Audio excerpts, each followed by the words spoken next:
జొండుతాం తతక జొండుతాం తతక జొండు తక దిబి తక జొండుతాం நிலை பணிந்திட அருள் பொழிந்திட வரம் அருளிட ஒளிமிகு மலிமகளே తక జొండు తకిట తక దిబి తకిట తక జొండు తకిట తక దిబి తకిట తాం மனமது நெகிழ அருளது சொரிய பலமது பொழிய தலைமகள் அருளுவாள் తక తత దిబి తక తత దిబి తక తత దిబి తక తత దిబి తాం கலை சொரிந்திட நிலை உயர்ந்திட நலம் பெருகிட அருள் தலைமகளே.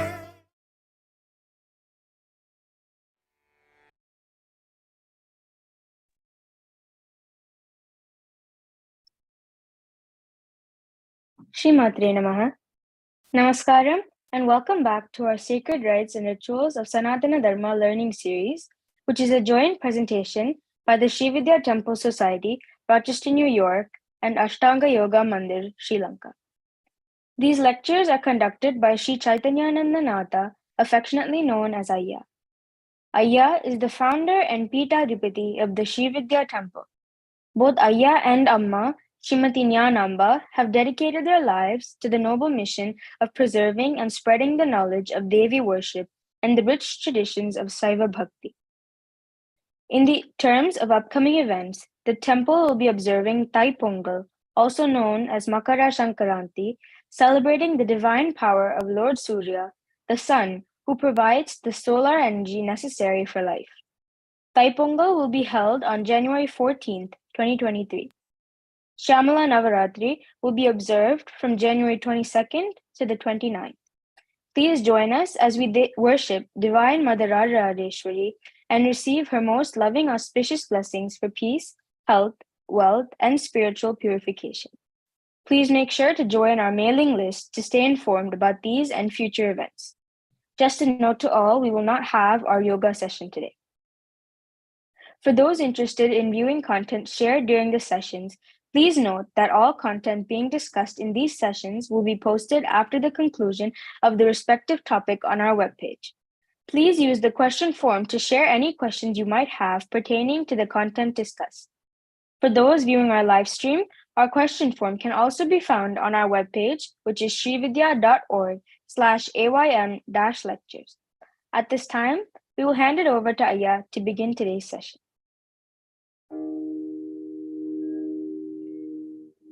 Hamsasivasoham hamsaha hasakafrem hasakshamalavarayum hasaum sahakshamalavarayeem saho swarupanirupana hetave swagurave Sri Annapurneshwari Amba Sameda Srila Sri Amardhanandanada Saraswati Mahapattaraka Sri Guru Sri Padukam Pujayami Tarpajami Namaha.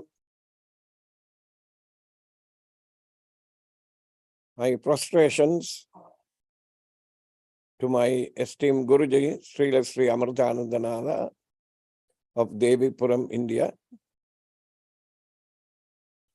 I beseech him to sit on my open heart lotus and speak through me. Namaskaram. A very happy new year to everyone who is listening. We have been for some time engaged in looking at the various forms of Shiva. We have chosen of the two, 64 forms and 25 forms, we have chosen the shorter one. And you will note that even that has taken such a long time.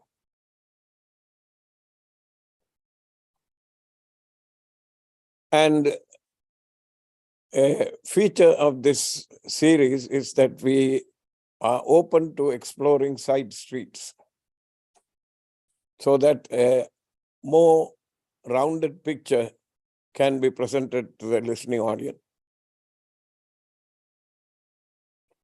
We have been looking at the 14 gems that came out of the Milky Ocean when it was churned by the Asuras and Devas, both looking for eternal life, the elixir that we commonly and usually call Amritam. And when the churning took place, so many items came. We have been looking at some of them. Today, we will continue. There are not too many of them left anyway. The first one is called Kaustubhamani. You will notice that in Namavalis written for Mahavishnu, there are references to this gemstone. The description, according to the Skanda Purana,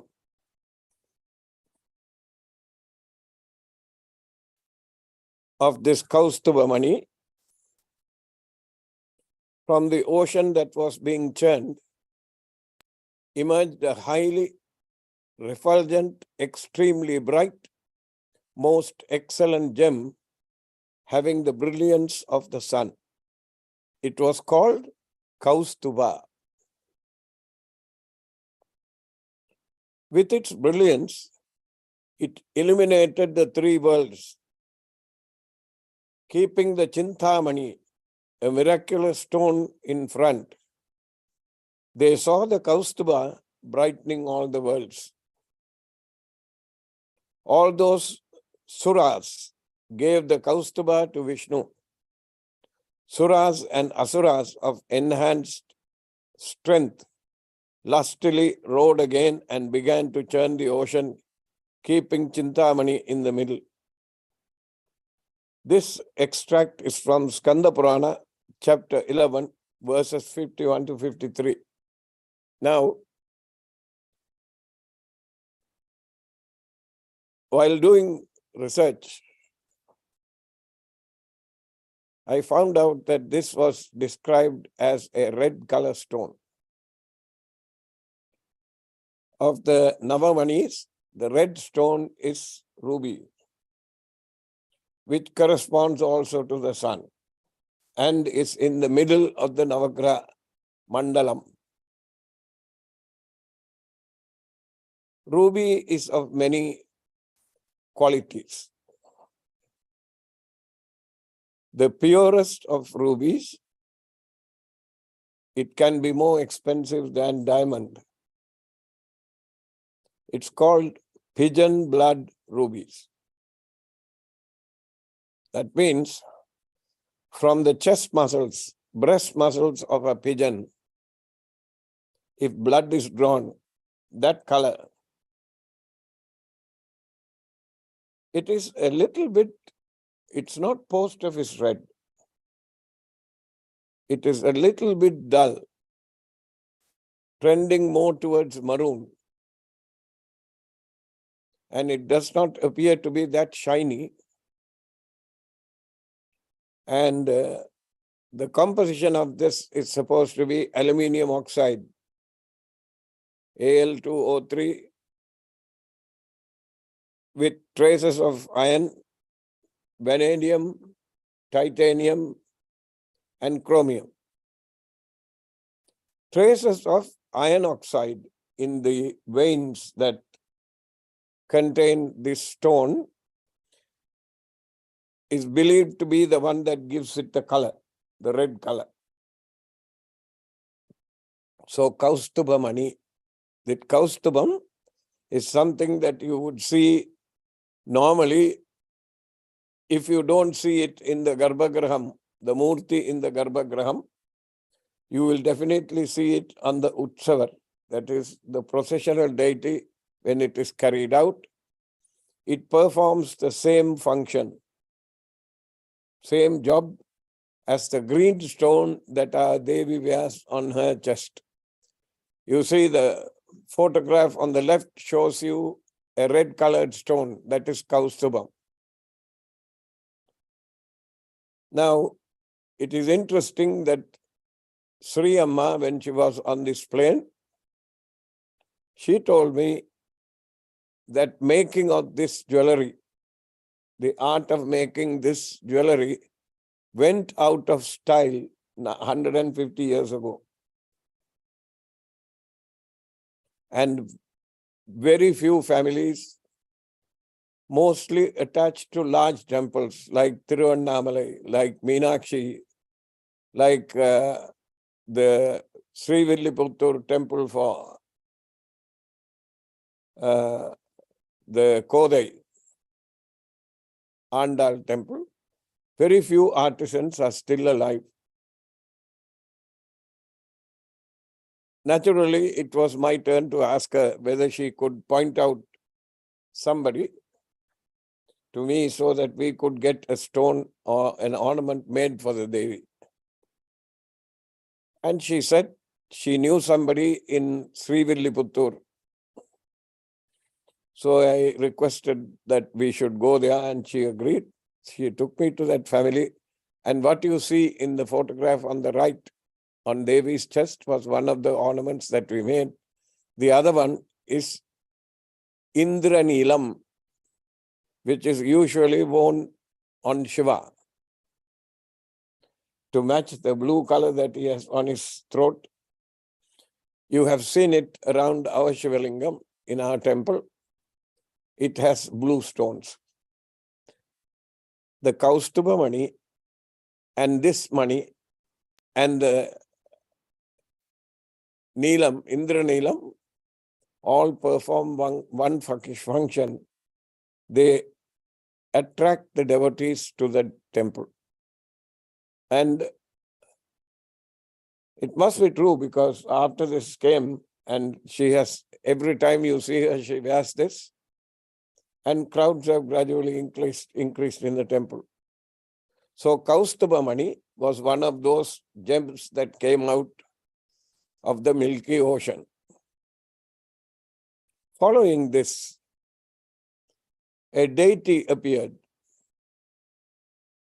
looking very much like Mahavishnu, with a Changa and Chakra in his hand. But on his front hands, he was Chaturbhujam, so 4 hands. The front, right and left. The right one, he carried something like a pot. It is something that looked like, in the older pictures that I have seen, they depict it with a handle. So it's something like a kamandalam that he is carrying in that. And in that you can see herbs sticking out of this. In later pictures I have seen, he is shown. Now you see in this picture that is on the screen, I deliberately chose this. There's no chakram. The Shankh is there, the chakram is not there. It is replaced by the Amrita Kalasam. And in all the stories that I have read, the pot of Amritam came up last. So what he is carrying here, I think is mistakenly labeled as Amrita Kalasam. Although they may have changed the story, because many times these stories have changed of the churning of the ocean. There are, depending on what is popular at that time, what deities are being worshipped, they change the story to suit that time. Now, in Western parlance, when I was growing up, the rural hospitals, see, the main hospital was obviously in the capital city of Colombo. The island itself is only 275 miles by 140 miles. So it's a tiny place. 25,000 square miles. And then there are cities that are less populated than the capital, but still large, like Jaffna, Anuradhapura, Trincomalee, Batticaloa, Gaul, these places, Kandy. They would have what are called base hospitals. And then from there, the little towns and the little villages, as you keep going further and further away from the population centers, there would be, sometimes they would be called dispensaries. So outside you will see the board, Bandaravela Dispensary. Badulla Base Hospital, which was 20 miles from where we were. So the base hospitals will have, I'm talking about early 50s, X-ray units, surgical theater, operating theater, right?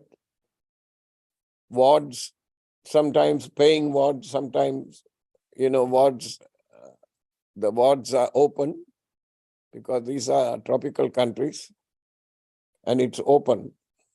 There are no walls between the beds, so it will be an open ward. And there will be a house officer. Invariably, that person is a newly graduated medical graduate with an MBBS. And assisting him will be somebody who is always called an apothecary. The word apothecary has many meanings. The most interesting one that I came across was a pot he carries. In the ancient days, when the physician visited people from house to house, there were no hospitals. unless you went to his house, and in the back, if his house was large enough, there will be a couple of beds. An assistant went with him carrying a pot full of medications, herbs. And depending on what the patient's requirement was, the medicine will be made right there. So the modern equivalent of an apothecary is a pharmacist. You know, even in very advanced countries like the United States and Canada and other places, it's not only the attending physician who can prescribe. The senior-most nurse, the senior nurses can prescribe medications. And the medications are dispensed by a pharmacist, within brackets, apothecary. And in old Indian parlance, they were called compounders. He mixed the medications and he mixed the elixirs that were to be given. You couldn't walk up to a store and buy a cough syrup, unlike these days. It was different. So, when Dhanvantari came out of the ocean, he was carrying this pot with I think that is from where they copied this thing. Anyway, in the other hand, he had this pot full of herbs which were used for medications by the doctors, and he is considered to be the primary doctor. Just like Kamadhenu is supposed to be the mother of all cows, he's the father of all doctors. Everything that came in between. And they recognized Dhanvantari, and he was naturally anointed with the Shankha and Chakra, because Vishnu's job is to protect the universe. And his color was of slight blue hue. On the other hand, one had the Shankha and the Chakra, and in one hand he carried the pot. In the other hand, he carried leeches. Can we have the slides on Dhanvantari, please? This is one of the depictions of Dhanvantari. Can we go? Yeah, okay, hold this. See, Dhanvantari, physician of the gods. It says, Amrita, elixir for immortality. In this one too, he is depicted as carrying a pot of Amrita. The chakra is not there. And he carries some herbs in the front left hand and a book on medical science, I believe, in the other hand. He is supposed to be, he is also depicted to be an aspect of Surya. Because Surya, you remember, is described as Surya Narayana Murti. And he is supposed to be, Surya is supposed to have taught this science. And he is supposed to have been the original doctor. And he spread this information throughout. You will notice then that in our countries, there are several systems of native medicine. Ayurveda is one. Unani is another one. Siddha medicine is a third one. And there are many of them, many variations, and many variations with rules pertaining to each system have already been drawn up and they have been passed down. And you will also notice that the 18 Siddhas belonging to Tamil Nadu, where they lived and wrote, they left behind a treasure trove of books on medicinal plants and what could be consumed and what could not be consumed. At one time, the Saraswati Mahal, Tanjore Saraswati Mahal Library, the then Maratha king who was in charge of that area in Tanjore, he commissioned Sarafoji, he commissioned 2 books to be written. They, I am told, are available. I think we have a couple of copies in our library. They were called Sarava Ratnavali. And in that, all the descriptions of plants and what uses that they can be put to have been described. So, this Dhanvantari, in his other hand, here he is shown carrying a book. So, I am inclined to think that this is a modern version. He was carrying a leech, L-E-E-C-H, leech. Leech is an animal. In the hand, he has got that. Even today, in parts of Kerala, this is a widespread practice among the Ayurvedic physicians. If you go to them with certain ailments, they will bring leeches from that have been carefully cultivated, not wild ones. They will bring the leech. Can we go to a section of a leech or a picture of a leech? These are the leeches. Can you see? The leech has got a series of folds inside it.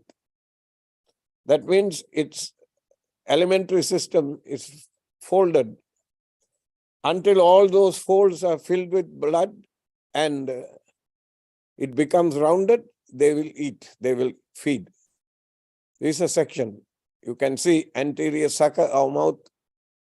And this is, by the way, the side street exploration so that you will have a wider understanding of these things.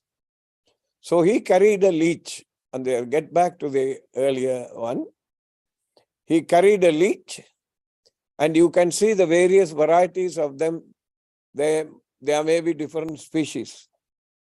And where I was born in the hill country, in Sri Lanka, 8,000 feet above sea level, this was a common thing. You went out into the garden and came back, you have to take out a couple of these leeches, and once they bite, you cannot pull them free.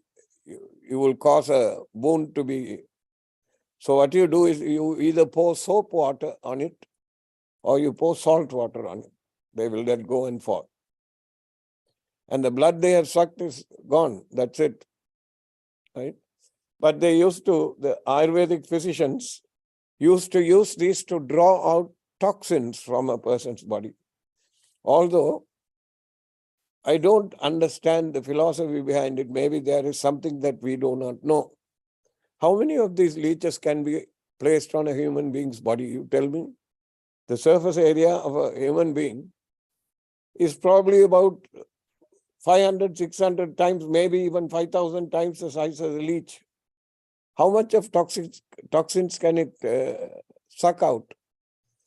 So, there may be other reasons why they employed this.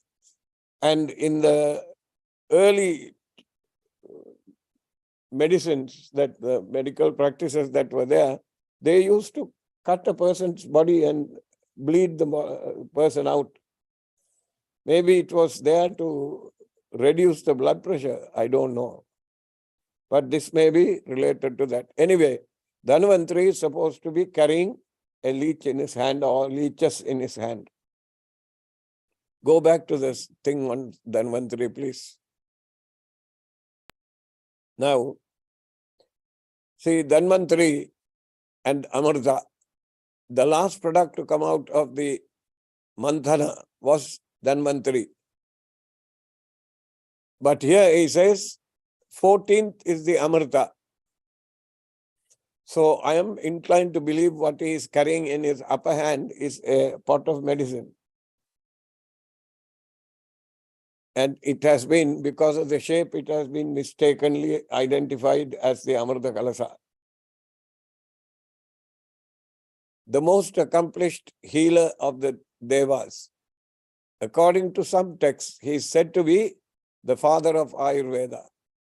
Amrita is the nectar that restores the power and grants immortality to the person consuming it in the prescribed portion. Now, Dhanvantari, there is a mantra for him. The Dhanvantari mantra, Om Namo Bhagavate Vasudevaya Dhanvantraye Amrita Kalasahastaya Sarvamaya Vinasanaya Trailokya Nadaya Sri Mahavishnave Namaha.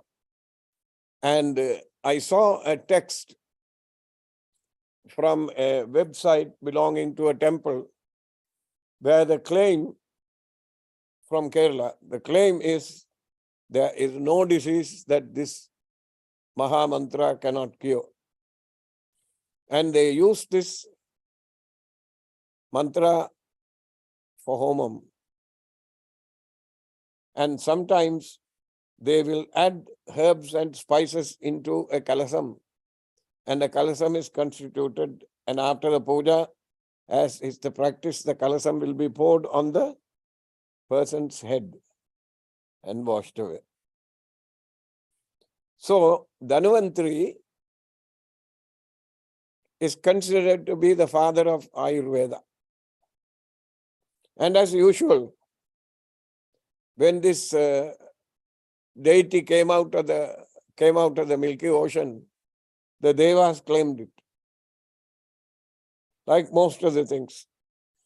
And last to come out of it was the Amrita Kalasam, and there was a holy, unholy rush to get this by the Devas and the Asuras.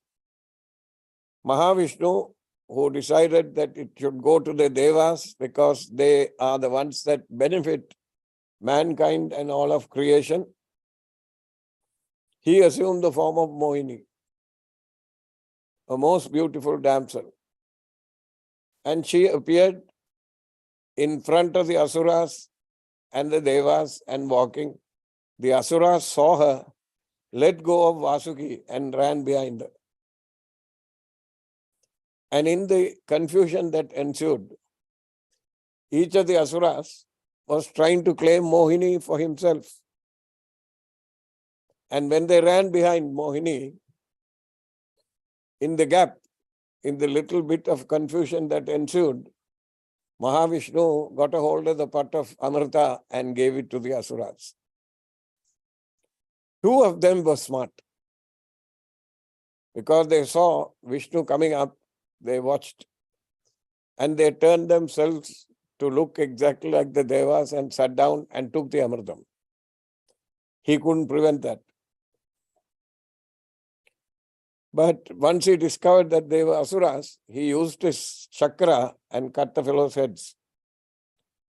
And these are the ones that you worship as Rahu and Ketu today. So anyway, the pot of Amritam, depending on where you are, in which part of the world you are, in which part of India you are, the stories will change. Here is an example. About 5 hours from Chennai, there is a temple called Amritakadeshwara Temple. Most of you know it as, just like the Sundareshwara Temple in Madurai, it is known by the Devi there. It's called the Abhirami Temple. Just like Meenakshi Sundareshwara Temple is called the Meenakshi Temple most of the time. People don't even sometimes know that there's a Shiva there. So in the Amritakadeshwara Temple, they claim that that was the location where the churning of the Milky Ocean took place. And the pot of Amritam was brought, and the Devas were in an all-fired hurry to drink it consume it before the Asuras caught on to what was happening. In the rush, they forgot to worship Ganapati. And the Ganapati in that temple is called Kalla Vinayagar. That means thief. Ganapati the thief. What he did, it seems, according to legend, he extended his trunk from where he was sitting, just like he extended his trunk to take Avyar to Kailash. Before Sundaramurti Nayanar was able to reach there with his friend, Seravan Peruman, from Tamil Nadu, before Sundaramurti Nayanar could go there, she was already in Kailash because she wanted to finish Ganapati Puja before she got out. So here, he extended his trunk and took it and hid it behind him. And even to this day, in that temple, Kalla Vinayar is the one that is worshipped first. And he has this name, so I asked some of the people around there, why is he called a thief? Then they told me this is the reason. And he also told me, the priest, when the Abhishekam is taking place, please look at the Shivalingam. The temple deity is called Amrita Gateshwarar. The Gatam, the pot of Amritam, became the Lingam. Amrita Gata Ishwarar. And the primary function there is to celebrate 60th Sashtiyapta-purti or Sashtidhamma-purti, Bhimarada Shanti, Sadabhishekam, right? Sahasra Chandrodayam. Very recently, a great devotee in a temple, in our temple, was accorded the honor of Sahasra Chandrodayam, 84th year, when he would have seen 1,000 moons in his life. So this is the function in this temple. In Amrita Gadeshwara temple, the story is different. There, Vishnu gave the Amritam, divided it into appropriate portions according to the rank and seniority of the deities, and gave the Amritam to them. So even at that time, there was rationing. Okay? Whatever you deserved, you got. There are these stories, as you go from temple to temple, there are differences. The most famous of all the Dhanvantari temples that I have come across is in Kerala.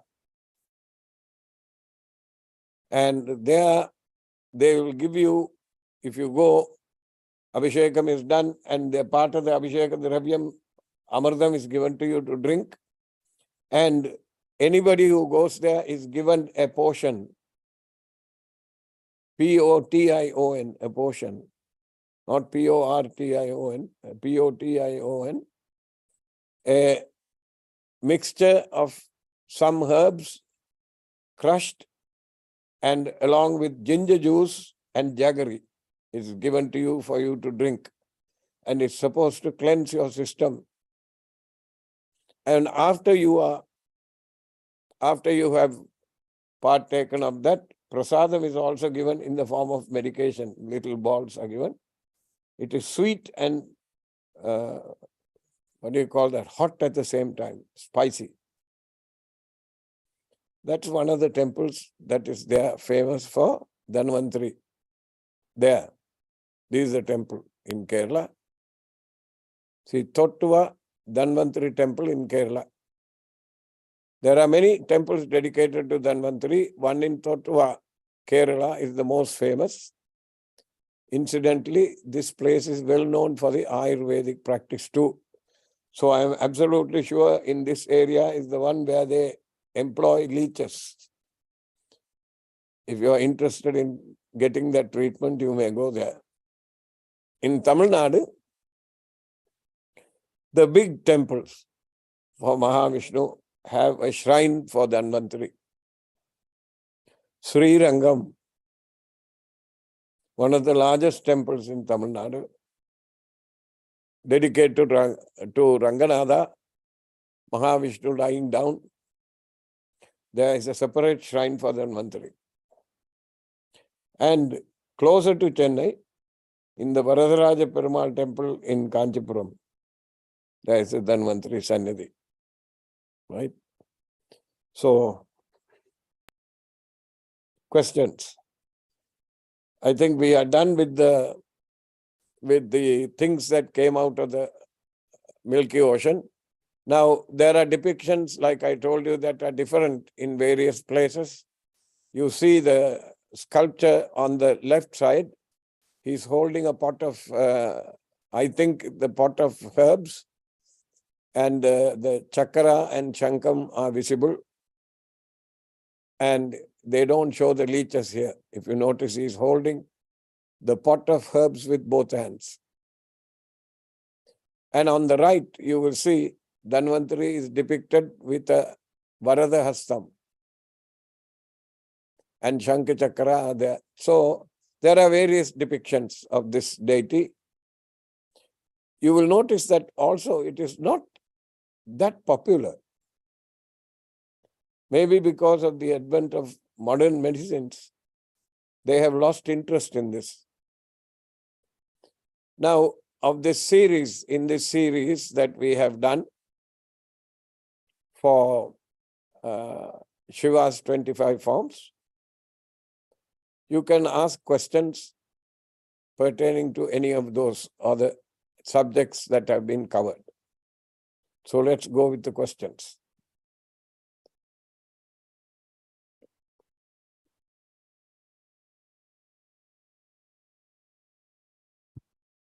So, yeah, this is a question related to today's.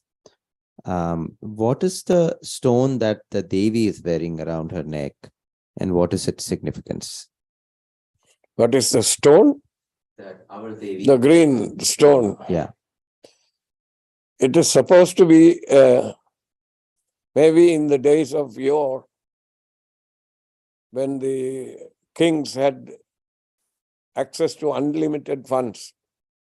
There was no budgeting, no nothing. The king was the ultimate authority on how the money was spent.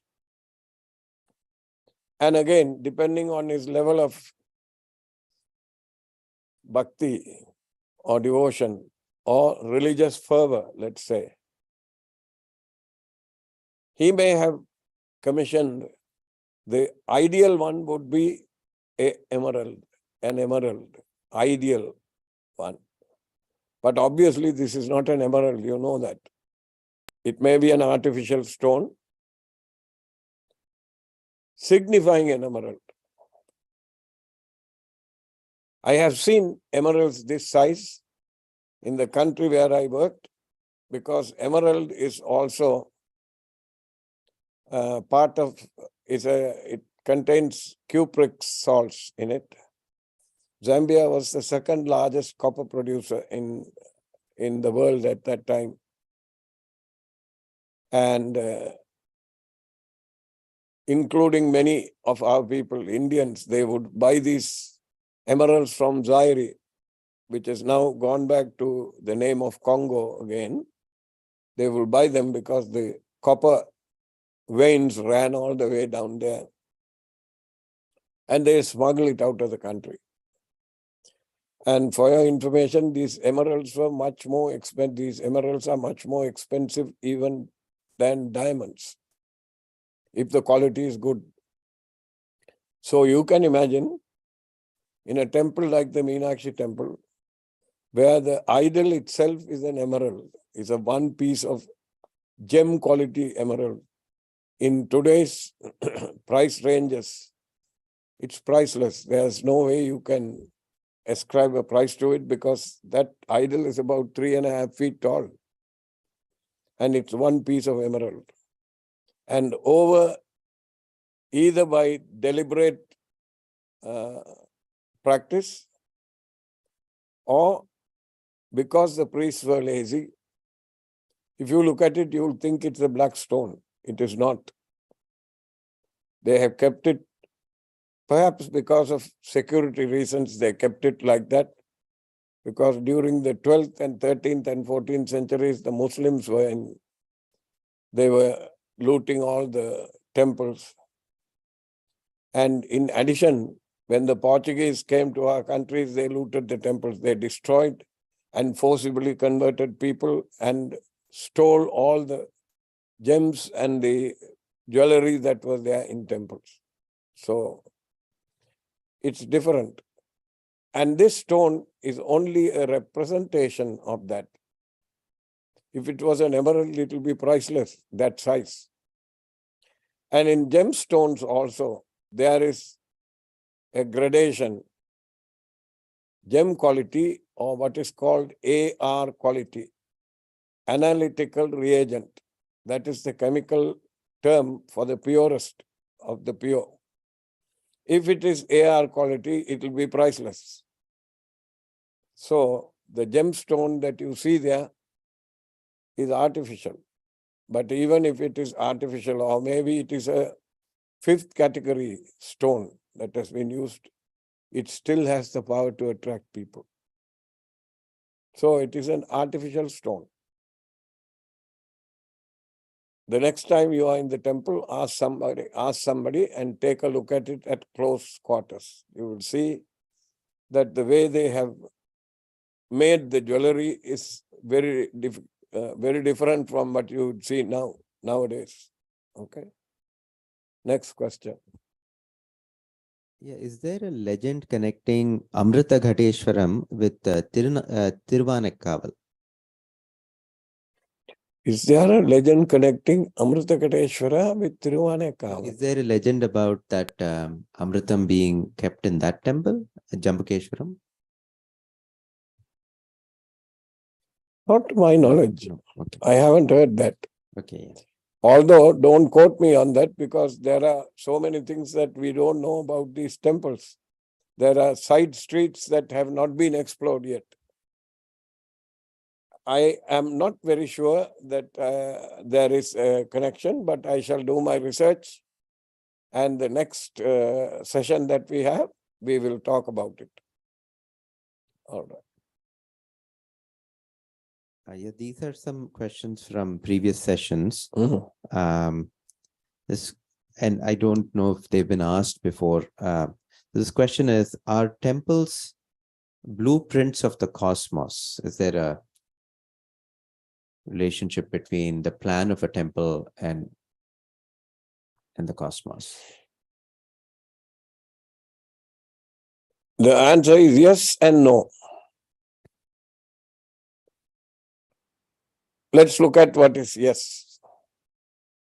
In Madhya Pradesh, there is a temple that is built in the shape of a Sri Chakra Mahameru, a smaller scale. And you know, about 55 kilometers from Visakhapatnam, my own guru built a Mahameru temple that you can walk in, you can go into the temple, you can walk through the avaranas and climb up to the Devi, who is 54 feet up in the air. And that Sri Yantra is a blueprint of the universe.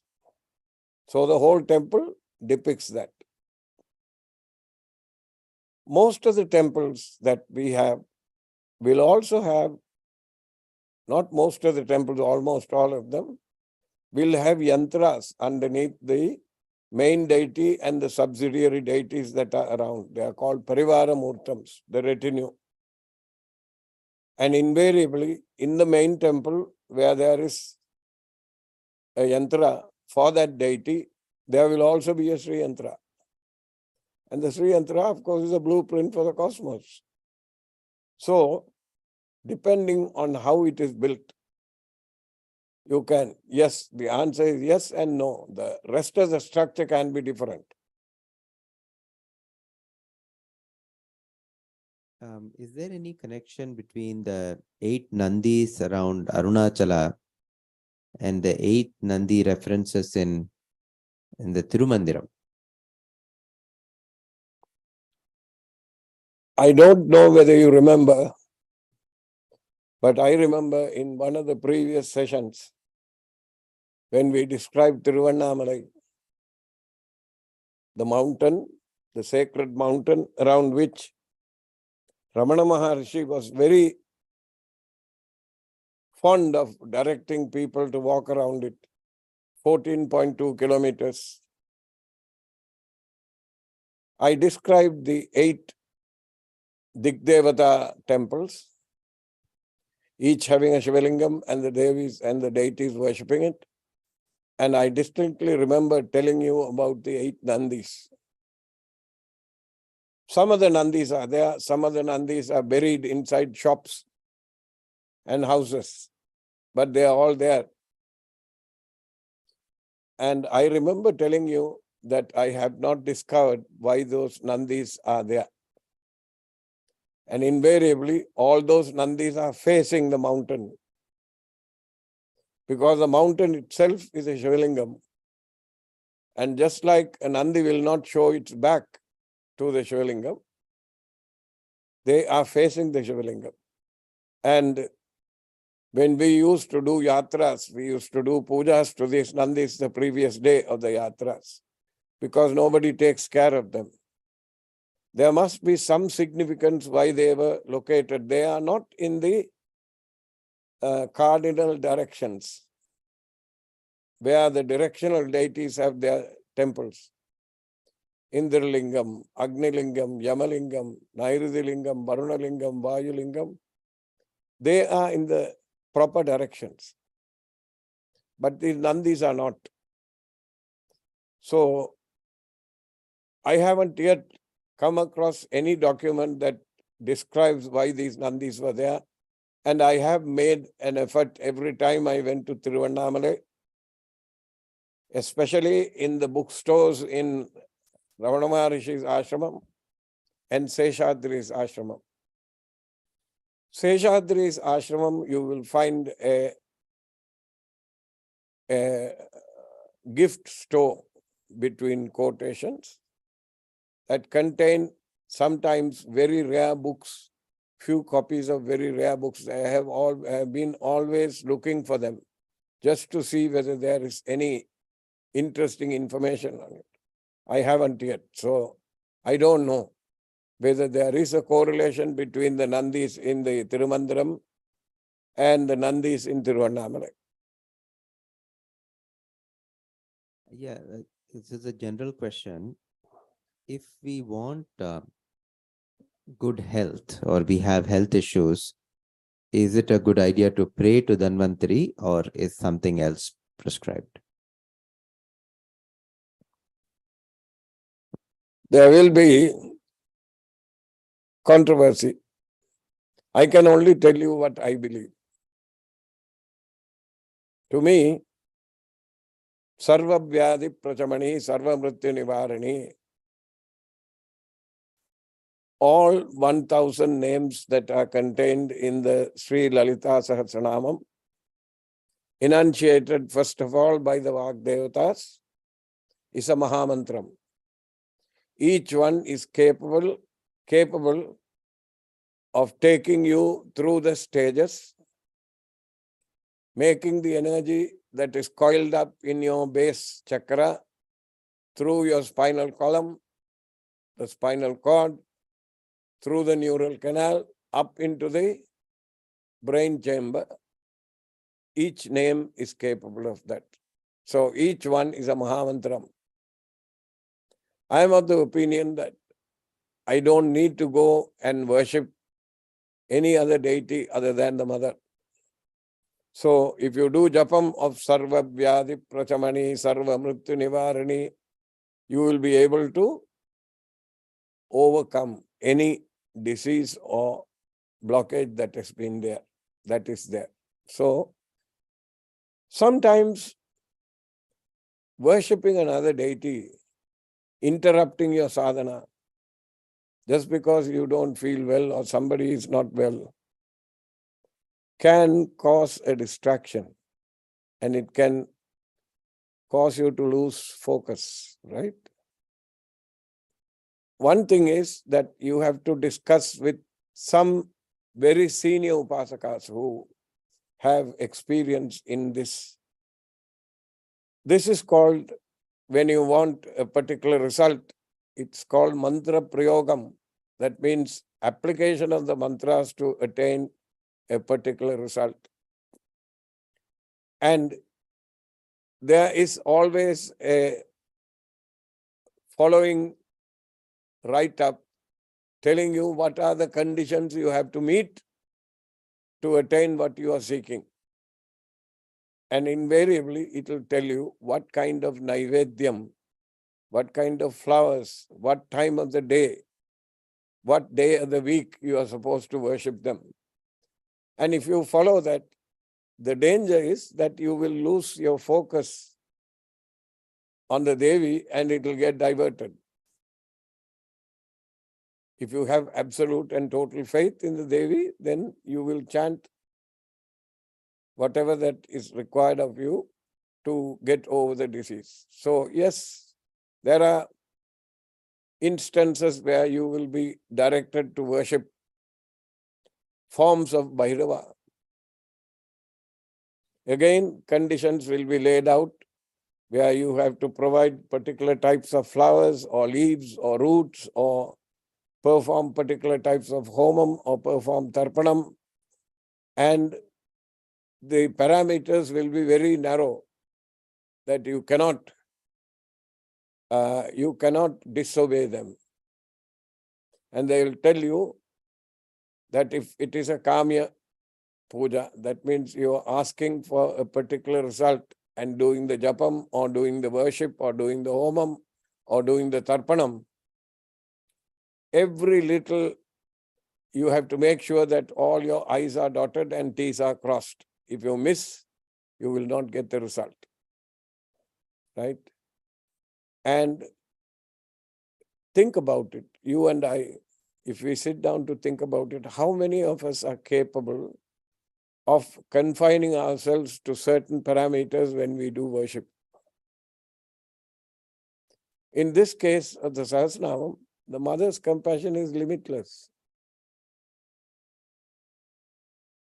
Even if the child's, meaning you, even if the child's attention span is slowly getting dispersed, she won't mind. She is happy that the child has come to her for help. Remember, that is why these names are there. And remember, the names are not provided by a human being. They are given by the Vagdevatas. So they have to carry power with them. So that is my answer. You can choose. There are people who do Mrityunjaya Homam for health. There are people who do Dravya Homam for Subramanya to get over. Remember the Subramanya Bhujanga Stotram that Adi Shankara chanted in Trichandur is because somebody did Priyohamanyam, and according to some texts, he developed tuberculosis. And to get over that, he was directed to go to Trichandur and he chanted Subramanya Bhujangam. It will be, if you chant it, it will be like a snake moving. And he's supposed to have gotten over it. So I am not trying to outdo Shankara, you see. It's just my way of thinking. If you want, you worship her. And I think the quickest way, if you are a Sri Vidya Upasaka, that will be the fastest. Next. These are all related to this last question, Ayya. So, and maybe you've already answered it. How can you include worship to Dhanvantri as part of your daily ritual when worshipping Devi without doing a separate puja for Dhanvantri? You just heard me say what I feel about it. Yeah. So, yeah. Unless you are living very close to the Sri Rangam temple or the temple in Kerala, you can go there and get that lehyam and eat it. That is still prasadam, isn't it? Those are all the questions. Okay. Thank you very much. We will see you next week. God willing, inshallah.